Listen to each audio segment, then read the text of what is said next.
Bonjour à tous, ici Xrem. Nous allons parler aujourd'hui de musique orchestrale sous Reaper en profitant de la sortie de cette banque de sons orchestrale gratuite de Spitfire Audio qui s'appelle Spitfire Symphony Orchestra Discover, et ça va être l'occasion de voir des scripts que j'ai pu faire pour élaborer un modèle de projet qui utilise un système d'auto-key switch basé sur les MIDI channels et de feedback routing. Voilà, un petit système assez avancé que j'ai hâte de vous montrer.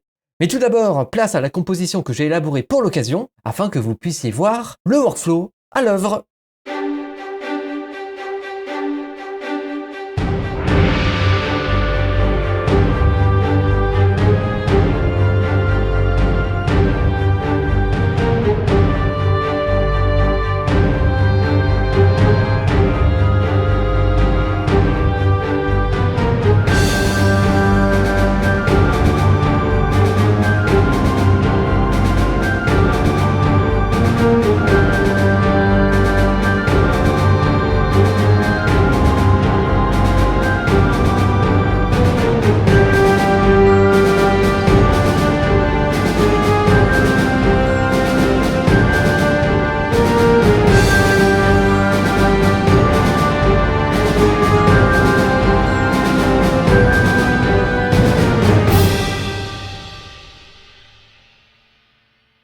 Alors tout d'abord, il faut savoir quelque chose d'intéressant, c'est que cette banque de sons vient avec une formation en musique orchestrale. C'est juste une introduction, mais c'est quand même très intéressant. J'ai repris de cette formation la disposition des pistes. Et pour que ce soit plus efficient, il fallait minimiser le nombre d'instances de contact qui est chargé dans le projet. Avec ce workflow du coup Made in Reaper, nous avons un projet qui charge en 10 secondes. Donc je me suis dit que ce serait très intéressant à montrer afin que vous puissiez vous aussi profiter d'un modèle de projet performant. Alors on va commencer par regarder le projet en top-down, c'est-à-dire des pistes qui sont le plus proches du master, si on peut dire, et on va descendre ensuite petit à petit dans la hiérarchie des pistes. Alors pour commencer, nous avons une piste de groupe par section. Donc ça c'est plutôt courant du coup comme type de disposition. Voilà, donc les brasses, les percussions tonales, les percussions atonales, les strings et les vents, par exemple. Chacune de ces pistes sections contient une instance de contact, et c'est cette instance de contact qui va charger les différents instruments de la section. Donc ici, nous retrouvons le violon, les altos, le violoncelle et les contrebasses. On va revenir à contact un petit peu après. D'abord, regardons les pistes.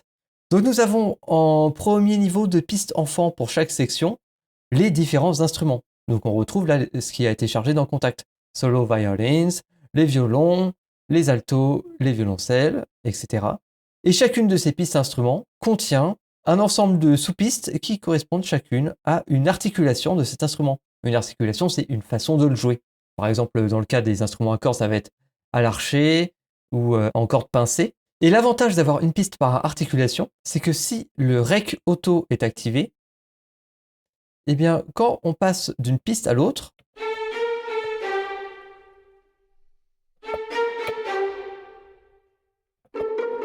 eh bien, ça change automatiquement d'articulation. Pour que cette magie puisse avoir lieu, j'ai codé un effet qui s'appelle le Auto Key Switch MIDI Channel et qui en fait va déclencher une key switch en fonction du channel du signal qui est reçu. Une key switch, c'est une note qu'on appuie pour changer l'articulation de l'instrument. Donc par exemple, on a le patch de contrebasse qui est chargé. Pour déclencher l'articulation longue, il fallait appuyer sur le Do. Pour déclencher l'articulation spiccato, il fallait appuyer sur le Fa ici, etc., etc. Là, il y a beaucoup d'articulations dans ces patchs parce qu'en fait, SSO Discover est une version gratuite d'un pack payant qui, lui, contient vraiment toutes les articulations. Mais dans SSO Discover, là, on en a environ que 4 par instrument. Donc, à chacune de ces articulations est associé un canal MIDI qui va être détecté par l'auto-key switch ici et qui va envoyer la key switch correspondante. Ce système d'auto-key switch déclenché par des MIDI channels nous dispense du fait d'écrire nous-mêmes les key switch dans le MIDI editor, Ce qui est bienvenu parce que c'est un petit peu laborieux. Il faut descendre tout en bas là, du MIDI Editor et écrire les notes manuellement. Bien sûr, il y a moyen de remapper les notes ici pour qu'elles se rapprochent des key switch ou inversement, remapper les key switch pour qu'elles soient le plus proche possible des notes qui sont là-haut. Mais au final, ça demande quand même d'écrire les notes et si on peut s'en passer et utiliser les MIDI channels directement, eh bien c'est plus rapide. Donc ce piano, c'est un script que j'ai créé pour l'occasion, qui nous permet à la fois de voir les key switch et l'étendue de l'instrument, mais aussi de créer les pistes plus rapidement, et je vais vous montrer ça tout à l'heure. Petit extra que j'ai codé juste avant de faire la vidéo. Quand vous avez des notes sélectionnées dans le MIDI Editor, eh bien cliquez sur l'articulation ici, sur la key switch, eh bien ça change le MIDI channel. Voilà, donc ça c'est bien si vous utilisez des objets MIDI qui sont au niveau des pistes instruments directement. Alors maintenant on va parler des pistes instruments plus en détail. Il s'avère que j'essayais de satisfaire quelque chose de très précis. Je voulais que le fader des pistes instruments règle le volume de ceux-ci. Mais le truc c'est que en mettant l'instance de contact au niveau du groupe, eh bien le son, il sort pas par la piste instrument, il sort par le groupe. C'est là que nous allons explorer une fonction secrète mais puissante de Reaper qui s'appelle le feedback routing. Le feedback routing, c'est une option qui est disponible dans les paramètres de projet, dans l'onglet avancé, et qui s'appelle Allow Feedback in Routing. Par défaut, il n'est pas activé parce qu'il peut entraîner des problèmes liés à du feedback infini, mais quand il est bien réglé, cela peut donner des choses très puissantes. L'idée, c'est que cela permet à une piste de recevoir un signal d'une piste auquel elle aurait déjà envoyé un signal au préalable. Dans le cas présent, cela veut dire que la piste violon ici envoie du signal à la piste de groupe ici. Alors, elle envoie du signal MIDI. Et cette piste de groupe, elle renvoie du signal à la piste instrument. Donc là, c'est un signal audio qui renvoie. Et cette piste va renvoyer le signal audio de nouveau vers la piste de groupe sur lequel il pourra être traité avec l'ensemble des pistes instruments comme ce que l'on attendrait d'une piste de groupe finalement. Et tout cela avec une seule instance de contact. Pour que cela fonctionne, il faut que les instruments chargés dans contact aient chacun un MIDI channel dédié. Là, on a mis le MIDI channel 1. Pour l'instrument d'après, MIDI channel 2, etc. MIDI channel 3 ici. Et des canaux stéréo dédiés. Ici, on a la paire numéro 2. Ici, on a la paire numéro 3, etc. Et on garde le channel 1-2 pour le signal qui va de cette piste-là au master. Comme ça, c'est un petit peu plus prévisible et habituel. Petite démonstration avec les violons. Vous voyez que si je règle le volume de la piste, eh bien, ça va baisser le volume des violons.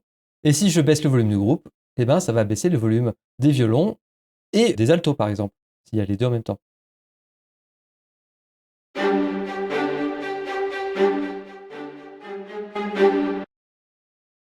Et s'il y a un effet sur la piste,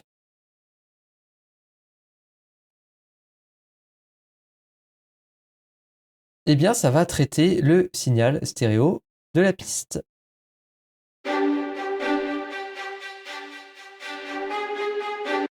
Et tout ceci, je le rappelle, alors que l'instance de contact, elle est au niveau du groupe. Cela est donc possible grâce au feedback routing et au fait que chaque piste instrument ait un canal MIDI dédié auquel est associé un patch chargé dans Contact. On va maintenant voir dans un projet vide comment régler tout ça avec des scripts. Alors au début, je voulais vous montrer comment le faire manuellement sans script, mais c'était long et c'était source d'erreur. Donc on va faire sans et je vais vous montrer directement ce que ça donne avec les scripts. Ce sera peut-être plus intéressant comme ça. Donc je vous ai dit, la piste de groupe correspond à une section de notre orchestre. Et sur cette piste de section, on va charger notre sampler. Là, on va utiliser Contact. Mais ça pourrait très bien marcher avec n'importe quel autre sampler. Je vais charger mes violons. Et juste en dessous, je vais charger les altos.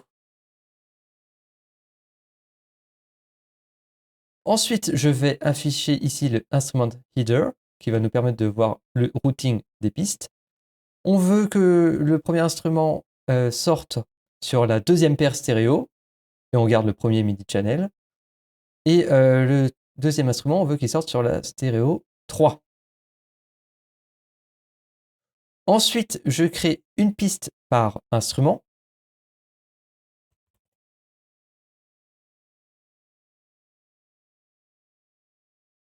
Je les mets en tant qu'enfant de la section. J'en profite pour donner des petites couleurs, comme ça on s'y retrouve mieux. L'idée, donc, du coup, c'est que je définis les key switch de l'instrument tout simplement en faisant clic droit sur le piano et en écrivant, du coup, le nom de la key switch. Alors, je l'ai fait plusieurs fois, je connais par cœur l'ordre. Hop, spiccato ici. Ici, on a les pizzicato. Et bon, on va vérifier. Hop. Pour les trémolos, c'est le La dièse, très bien. Trémolo. Et j'en profite pour définir le range de l'instrument. Ça, c'est juste pour avoir un feedback visuel quand je joue du piano. Comme ça, je vois si je ne suis pas en dehors de l'étendue de l'instrument. Alors, là, vous voyez que ça fait pas de son, c'est parce qu'en fait, on n'a pas réglé le routing audio. Donc, on va le faire maintenant. Je vais sélectionner la piste qui est ici. Et l'action que j'ai créée s'appelle xrem child send. Voilà. Send selected folder tracks audio to child tracks incrementing stereo channel. Je l'actionne. Et ça définit automatiquement tous les channels comme on a besoin. Alors pour entendre, il faut bien sûr penser à activer le feedback routing ici. Et là, ça va être bon. Voilà. Alors, on va trouver l'étendue de notre instrument. Ici.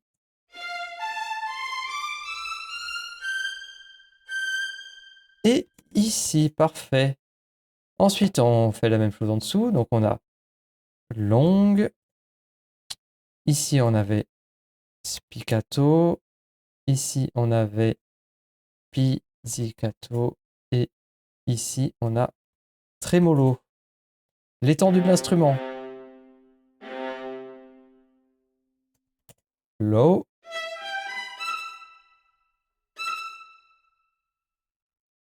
High. Ok, donc là, c'est fait. Et pour créer les pistes d'articulation, eh bien, j'ai créé un script qui fait ça, comme ça. C'est plus simple. Create the child tracks from selected tracks named MIDI notes. J'active.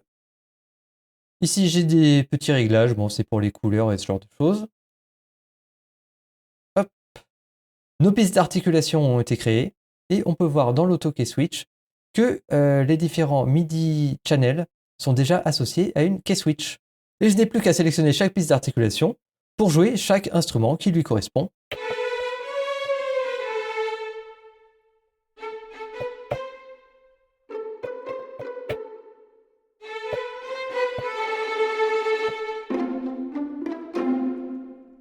Maintenant, vous pouvez répliquer ce système pour d'autres banques orchestrales. Là, je vais vous montrer ce que ça donne avec Berlin Free Orchestra qui utilise Cineplayer. Et Cineplayer est significativement plus rapide à charger que Kontakt. Là, vous voyez, je viens de charger les 102 pistes du projet en vraiment 2-3 secondes.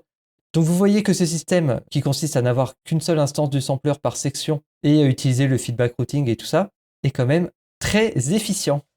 On va donc se quitter en musique avec ce morceau qui a été composé par mon ami Eni Harlan en à peine 1 heure ou 2, hein, sans ambition particulière. Le seul but, c'était de s'amuser et de lui faire découvrir du coup ce modèle de projet. Et je peux vous garantir qu'il a vraiment beaucoup apprécié. Voilà. J'espère que tout cela vous a intéressé. Je rappelle que ces scripts sont disponibles sur mon site. Et je vous dis à très bientôt pour d'autres explorations de Reaper. Et c'est parti!